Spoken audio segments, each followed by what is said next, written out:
मोहतरम नाज़रीन कराम, मैं आपको खुश आमदीद कहता हूँ अपने चैनल पे। पंजाब अपनी शनाख्त पाकिस्तान में ज़म नहीं कर सका। इससे पहले कि मैं अपनी बात शुरू करूँ, ये बताना ज़रूरी समझता हूँ कि जब तक पाकिस्तान के छोटे सूबों और बड़े सूबे यानी पंजाब के दरमियान ऐसा रिश्ता पैदा नहीं होता या ऐसे ताल्लुकात पैदा नहीं होते जिससे किसी को ये एहसास ना हो कि वो किसी मजबूरी के तहत इकट्ठे रह रहा है। मुल्क से इनकी वाबस्तगी ऐसी चीज़ है जो ज़बरदस्ती इन पर ठूंसी गई है, तो पाकिस्तान पुरसकून नहीं रह सकता, ना हम चैन से रह सकते हैं और ना ही हम दाखिली तौर पर खुशगवार ताल्लुकात इस्तवार कर सकते हैं। जब तक हम अपने घर के हालात दुरुस्त नहीं करते, इस वक्त तक हमें वाज़े कामयाबी नहीं मिल सकती।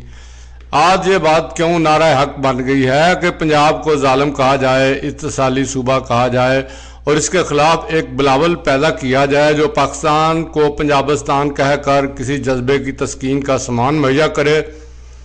सच है कि पंजाब ने जुल्म किया है, इसकी शनाख्त गुम हो गई, मगर ये बर्फ की सिल बना रहा। इसकी सकाफत को बेचेहरगी का शिकार किया गया तो इसने लम्बी तान कर सोने में अफियत जानी।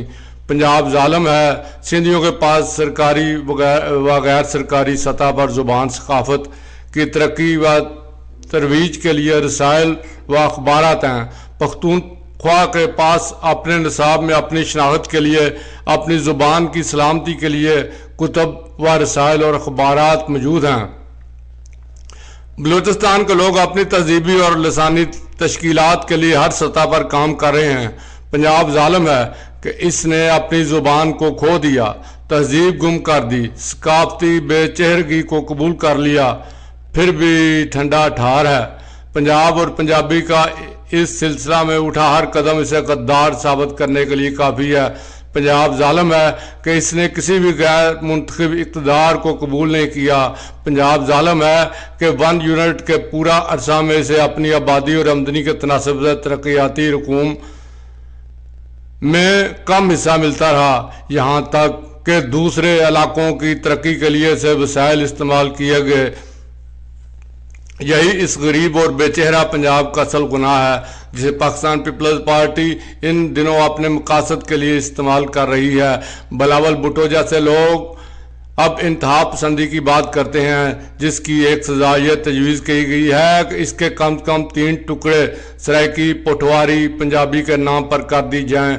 बकौल शख्स इनके जौहर भी खुले, अपनी हकीकत की भी खुली। पंजाब पर मुसलसल जलगार के सबब PPP के बिलावल भुट्टो तो क्या बहुत से बाज़ाम खुद तरक्की पसंद पंजाबी बैरून पंजाब से लगने वाले हर झूठे सच्चे इल्ज़ाम का इसी तरह साथ देने लगते हैं जिस तरह कहा जाता है कि पंजाबी हर आने वाले हमलावर की पजीराई के लिए तैयार होते और इसके साथ हो लेते। झूठ और सच नतारने की तौफीक खुदा ने इन पंजाबियों को अनायत नहीं की, मगर फिर भी वो बड़े फराख दिल, लिबरल और तरक्की पसंद कहलाते हैं। एक वो पंजाबी जो कल तक पंजाब के हर बड़े फेल में बराबर के शरीक थे, बल्कि इन बड़े अफवाल की तरगीब देने और इस पर अमल दरामद करवाने में पेश थे। आज ये पंजाबी इस एहसास जुर्म में हिस्सेदार बनने के बजाय गुनाहों का सारा पछतारा मरकजी पंजाब के चंद अजला के सर पर डालकर बरूज़म आना चाहते हैं और अपने पंजाबी होने से भी इनकारी हैं। यही पंजाबी बाज़म में खुद दूसरे सूबों के तरक्की पसंद सियासी ग्रुपों से मिलकर ये भी कहते हैं कि पंजाब में 3 कुव्वतें हैं, पोठवार जिससे फ़ौज आती है और पश्तून इलाके से आने वाली फ़ौज से मिलकर अटूट इकाई बनती है। सराइकी इलाका जहाँ से मरकजी पंजाब को हमेशा जागीरदाराना क़यादत मैसर आई या थोपी गई और मरकजी पंजाब जहाँ से ब्यूरोक्रेसी ने जन्म लिया। अगर पोठवार अलग कौम या कौमियत है और पश्तून हिंद को बोलने वाले तो खैर है ही पंजाब से बाहर, तो फिर इनके गुनाहों का बोझ मरकजी पंजाब पर डालने का कोई जवाज़ या अखलाकी जवाज़ کسی کے پاس ہے. اگر سرائکی قومیت پنجابی قومیت سے لگ گیا تو خضر حیات توانا سے لے کر پی ٹی آئی کے عثمان بازار کی سیاسی قیادت کے جرائم مرکزی پنجاب کے کھاتے میں ڈالنے کا اخلاقی جواز کیا ہے. اور یہ بات ذہنوں سے ابھی محو نہیں ہوئی کہ مرکزی پنجاب کی بے چہرہ اور بے نام اکثریت نے نظام میں تبدیلی لانے کے لیے مذہب اور علاقیت کے سبھی نعروں کو مسترد کر دیا تھا. یہ پنجابی بولنے والے مرکزی پنجاب کا کردار تھا جس نے صدیوں پرانی مستند سیاسی ترکیبات میں رکھنا ڈال دیا اور پاکستان کے اندر گنتی کے خاندانوں کے سیاسی قلعے میں ایک ایسا شکاف ڈال دیا جسے تمام قلعہ دار پریشان ہو گئے. میرے حساب سے سرائکی اور پوٹواری کی تقسیم سے حالات بدلنے کے بجائے پنجاب میں بھی یوگ سلاویہ جیسی داغ بیل ضرور ڈال دی جائے گی. جیسا کہ ہم سب جانتے ہیں جہاں وسائل نہ ہو وہاں مسائل پیدا ہو جاتے ہیں اور یہ کہ الجھنیں اور دشواریاں اقتصاد کی کوکھ سے جنم لیتی ہیں. میرے حساب سے پاکستانی عوام اپنی گردنوں پر سوار جگیردار پیرانے تسمہ پا کو اتار پھینکے. یہ معاملات اپنی موت آپ مر جائیں گے. اصل مسئلہ پنجاب کو اس کی غلامی سے نکالنا ہے. اگر کسی قوم سے اس کی زبان چھین لی جائے تو وہ غلام بن جاتی ہے اور غلام کو جو بھی گالی دی جائے وہ شکر خیال کر کے تسلیم کر لیتا ہے. غلام خود کو گالی ہی نہیں دیتا, اپنے منہ پر تماچے مارنے سے بھی دریغ نہیں کرتا.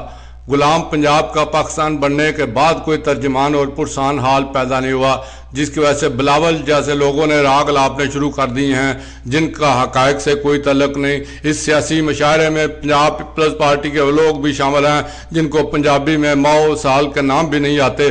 ایسی صورتحال میں پنجابی کو ذریعہ تعلیم بنانے کا مطالبہ اور پنجاب اور پنجابی کی الجھی ہوئی بے چہرہ شناخت کو نمایاں کرنے کی جائز خواہشوں اور کوششوں پر پی پی پی اور ایم کیو ایم سبھی گروپ کا منفی رد عمل کیا ظاہر نہیں کرتا. کل تک پنجابی کو اردو کی ماں ماننے والے اب اس کے 3 ٹکڑے کر کے اس سے بے گورو کفن چھوڑنے کی بات کر رہے ہیں. کیا پنجاب کو اس کے برے بھلے کارناموں کی جس میں پنجابی شاعروں ادیبوں دانشوروں اور صحافیوں کی طرف سے اردو کے لیے بے بہا خدمات بھی شامل ہیں یہ سزا ملنی چاہیے. رب رکھا فی امان اللہ. ملتے ہیں اگلی ویڈیو میں. یہ اشفاق اسد مفتی صاحب کا کالم تھا اور ملتے ہیں اگلی ویڈیو میں. چینل کو سبسکرائب کر کے جائیے گا. یہ آپ پنجاب کی آواز ہے, یہ پنجاب کی آواز اٹھاتا رہے گا. چینل پنجاب کے حقوق کا دفاع کرتا رہے گا. لیکن آپ سے بھی ویڈیو کو شیئر کیا کریں اور چینل کو سبسکرائب کریں. خدا حافظ.